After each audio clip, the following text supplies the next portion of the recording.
Hi guys, in this video I'll be recapping 90 Day Fiancé, The Other Way, Season 7, Episode 9.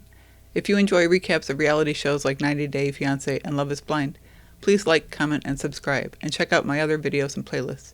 We'll start with Manon and Anthony. They're at the dinner event after their son's baptism, where we left them in the last episode.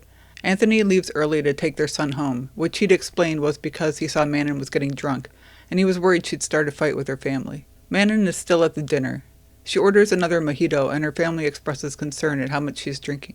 Then she says she wants to talk to some of her family at the other end of the table as she feels she's been ignoring them.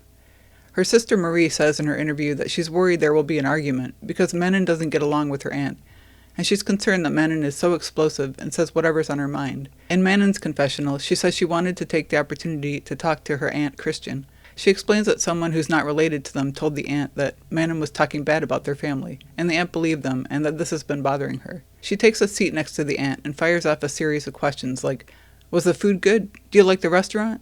in a very aggressive way, so it seemed like she was coming in hot, and I was expecting this to be a brawl.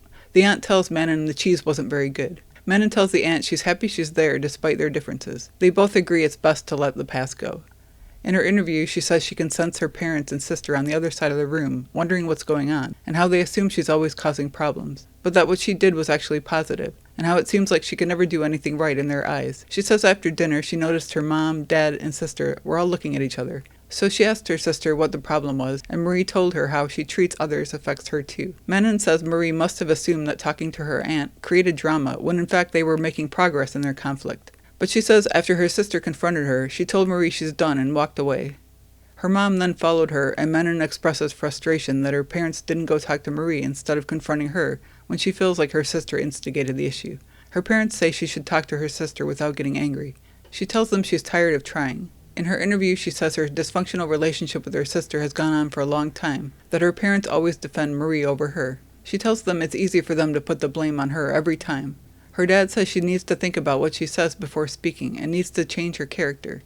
In her parents' interview, the dad says with the way Manon is, they just have to accept what she says, or it will result in arguments. In Manon's interview, she says this reinforces that she feels like the black sheep of the family. I was surprised she didn't tell her parents how the conversation with her aunt really went, how they didn't argue like Marie seemed to think, or why she didn't try to explain that to her sister to begin with. It's possible her relationship with Marie is so bad at this point that she was too triggered to explain properly. I can see a little more of the dynamic with her family that Manon has been talking about, where they consider her a black sheep and tend not to take her side. It's just hard to know if they're being unreasonable, since she's shown a pattern of reacting in explosive ways, so they may be so used to this behavior that it's difficult for them to see anything else. She also gave the impression that she was going to confront the aunt at the dinner with how she approached the situation and with how intoxicated she was, so I can understand both sides, and we'll see where they go from here. Moving on to Luke and Madelein. In his confessional, Luke says Madelein told him the wedding was cancelled, but she agreed to meet with him at a park to discuss things. As expected, Luke is going to try to win her back so he can keep the 90-day cash coming. When she arrives, she refuses to hug him and they go for a walk. She says they have businesses together and always talked about how if they broke up, they'd still be able to work together, so she wants to see if that's true. Luke tells her when she kicked him out, that killed him, and she means the world to him. She says she's disappointed and can't forget about the stripper incident. She tells him she wants to stop talking about the relationship, that there's no chance for them to get back together. He tries to look teary-eyed. She tells him they have other things to talk about regarding the businesses they have together, the maid beauty salon and a hotel they were going to own. She says they were going to share ownership of the hotel, but he later decided it would only be in his name. She wants to make sure she can protect what's hers. She has a point since the only business Luke's had that's been successful is her beauty salon, which she's been running. Luke says he needs to protect what's his. In his confessional, he says they've been fighting about her putting her name on the hotel property since before he left the U.S. He says he worked so hard for a property that he would now have to split with somebody he may no longer be with. They cut to a scene from a previous episode of Luke in a car with his dad who told him he needs to stand up for himself and not share ownership. He tells her they started the business together and he wants to continue the business with her. She asks if the business can be in both their names and he finally agrees. He says he wants the business with her and a life with her. He starts again with the fake tears, and she says she'll get back with him on a platonic basis for a short time, in which he has to prove himself, and he agrees. In her confessional, she says she's not likely to change her mind, but it depends on his actions. Luke arranged for them to do a spiritual cleanse to remove the stripper incident from their auras and relationship. She says in her interview that she was raised in a Catholic family, and that they don't believe in this witchcraft. They tell the healer they want a cleansing done due to him being with a stripper and making bad financial decisions. The healer tells Luke he needs to be sure because if he goes through with this and doesn't commit to giving up those habits, he could suffer from ailments, and Luke agrees to this. The healer has them face each other as she performs the cleansing ritual. Afterwards, she says she believes in what she did, but she again stresses that if he doesn't follow through with the things she cleansed him of, the cleansing will backfire and wreak havoc on his life. I wonder if this is foreshadowing.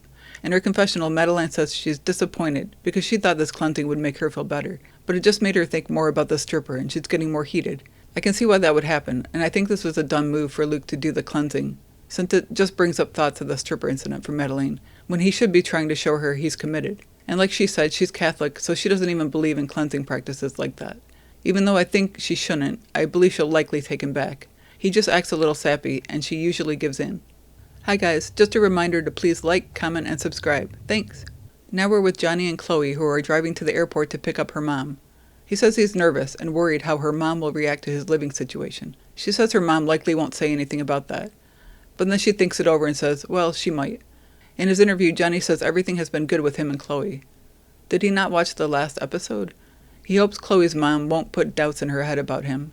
In her interview, Chloe says she's barely unpacked and her mom is already visiting. She knows she has certain expectations and she'll likely be disappointed. She says she didn't show her mom Johnny's house in her previous visit since she expects so much. She says her mom probably thought Johny was an okay person to have a fling with, but not to be in a relationship with. After they pick up the mom, as they drive along, the mom's talking about how she didn't have anyone next to her in first class. Then they hear a noise and she's like, is that a gunshot? When they arrive, the mom asks, this is your house? And when he says yes, she looks despondent. They show her around the house.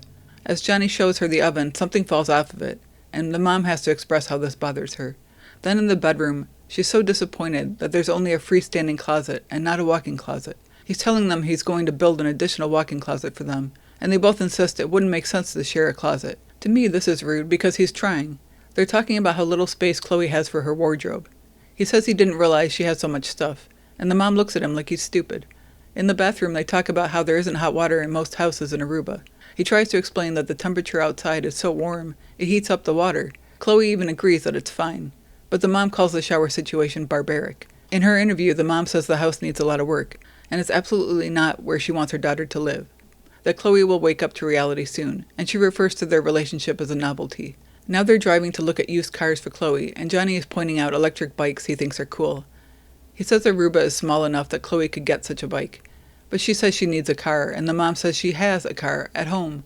Johny says they can get a used car for around $3,000 to $4,000. In her confessional, Chloe says in the past when she visited Aruba, she'd rent a car, and it would cost like $600 a month, so she wants something more permanent.